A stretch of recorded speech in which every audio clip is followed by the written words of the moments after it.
Hey everyone, this is Paul with Freedom Gorilla, and today we're going to cover the top 4 Holosun red and green dot sights you can mount on your Canik TP9 Elite SC. To mount these optics on your slide, there's a few options.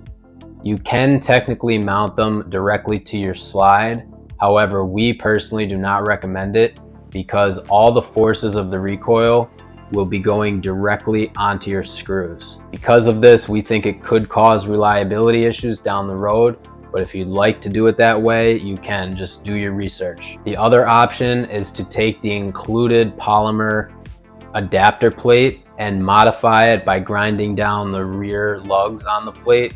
You can find other videos on how to do this online. If you're handy, you can do it. The adapter plate we recommend is made out of metal, and it's made by Calculated Kinetics, and it's available in the link below in our description. This adapter plate is made specifically for all the optics we're recommending in this video. It's made out of strong aluminum, is machined and anodized very nicely, and is a very popular seller amongst owners of the Canik TP9 Elite SC. We believe that with this adapter plate, you'll be able to confidently and reliably mount these optics on your pistol without the need to worry about recoil forces, shearing off screws, or misalignment due to mounting without an adapter plate.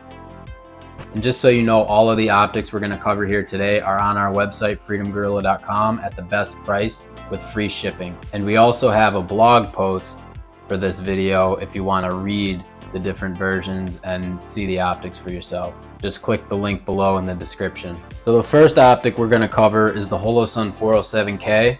This is the best budget option. It comes with a 6 MOA dot, and it's available in either red or green reticles. The 407K has Shake Awake, which is a feature that lets you have the optic turn on and off automatically. Once it senses movement, it turns on. After no movement of 10 minutes, it turns off. It also has an IP67 waterproof rating. It's made out of strong 7075 T6 aluminum. It has a 50,000 hour battery life, and it has a really easy to remove side battery tray, which means you don't have to take the optic off to put a new battery in. The 407K also has manual brightness modes, so you can turn it up or turn the brightness down, and it has 2 night vision settings. The 407K also has rear dovetails machined into the housing in case you lose your rear dovetails when you take your optic cover plate off. The 6 MOA dot is actually really nice. 6 MOA is really nice combination of large enough to pick up and small enough to be precise. The next optic we're going to cover is the Holosun 507K. The 507K comes in red or green reticles also. And the specs of the 507K are almost identical to the 407K. However, it is a little bit more expensive, and the main difference is that the reticle is different. The 507K uses Holosun's multi-reticle system, or MRS reticle for short, which is comprised of a 32 MOA circle and a 2 MOA dot. You can also toggle the reticle if you'd like, so you can use just the 32 MOA circle, just the 2 MOA dot, or both of them together. It's really easy to change. You just hold down the minus button for 3 seconds and the reticle will change. The MRS reticle is really nice. It gives you that extra flexibility, whether you want the 32 MOA circle only or just the 2 MOA dot, or you want them both together. The larger circle does make it a little bit easier to pick up when you draw the weapon and are looking for the dot. The next optic we'll cover is the Holosun 507K ACSS Vulcan. So the stats on this optic are exactly the same as the 407K and the 507K, all the waterproof ratings, housing material, etc., etc. The main difference is the reticle. This uses the ACSS Vulcan reticle, which is a pretty cool reticle. It has a 3 MOA dot in the center, and it has a 230 MOA dotted outer ring.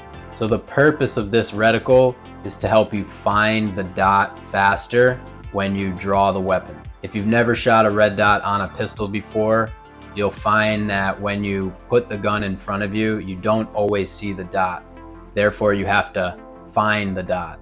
The ACSS Vulcan helps you find the dot because that very large outer ring is not visible unless you're off center. So when you are off center, you're going to see that very large dotted outer ring, and you're going to see a portion of it, and you're going to know how to adjust the gun to find that center dot. So the ACSS Vulcan reticle is actually really good for beginners if you want extra help finding the dot, but it's also good for anybody else, even if you're an expert, to just have that extra security knowing that you kind of have an aim assist to find the dot if you draw the weapon and are having trouble finding it.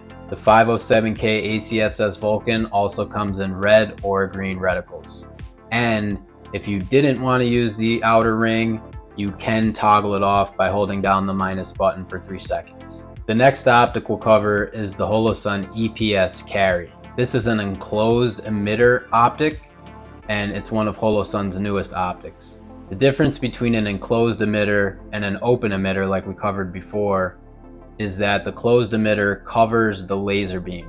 An open emitter optic has a laser beam that's essentially open to the elements. So if you were to put your finger in front of the laser, you could block it. With a closed emitter optic, there's a protective hood that covers the laser beam, therefore nothing can get in the way of the laser to block it. Some things that could get in the way are lint, dirt, mud, water, or any other type of debris. How common is this?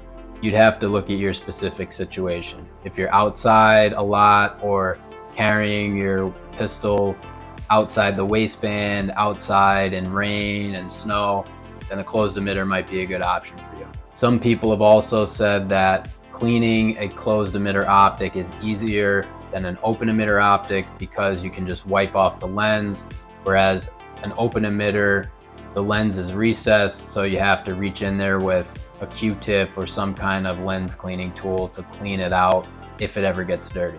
The EPS Carry comes in red or green reticles, but it also comes in either a 2 MOA dot, a 6 MOA dot, or the MRS system. The MRS versions of the EPS Carry have a solar panel on the top, and they are the only optic in this small K-series footprint that has a solar failsafe on it. So what the solar failsafe basically lets you do is have the optic powered by solar power in case the battery ever dies. It also gives you the ability to have an automatic brightness setting. But in addition to the automatic brightness setting, you can still use manual brightness if you want. The MRS versions of the EPS Carry are the most expensive, and they have the 32 MOA circle and the 2 MOA dot with the solar panel. The other options that are the 2 MOA dot or the 6 MOA dot only, they do not have a solar panel on them, which means they also do not have auto brightness settings, but they are a little bit cheaper. The stats on the EPS Carry are very similar to the 407K and 507K, except there's 8 daylight brightness settings instead of 10, and there's 4 night vision settings. Also, the EPS Carry has an IPX8 waterproof rating, which is higher than the IP67 rating of the 507K and the 407K. They still have shake awake, aluminum housing, 50,000 hours of battery life, and side removable batteries. So which one is best? I think it comes down to your specific situation. How are you going to be using the gun? What's your budget? Do you want red or green reticles? Those are all things that you need to decide. We can help answer all these questions. We have guides to help answer all these questions. So just visit the link below in the description and you'll learn a lot more and how to answer these questions. And you can also get any of these optics at the best price possible and talk to our support team, who is very helpful and very knowledgeable. You can't go wrong with any of these optics. So we hope you found this video helpful and informative. And if you have any questions, please leave a comment below or reach out to us on chat. Thanks for watching.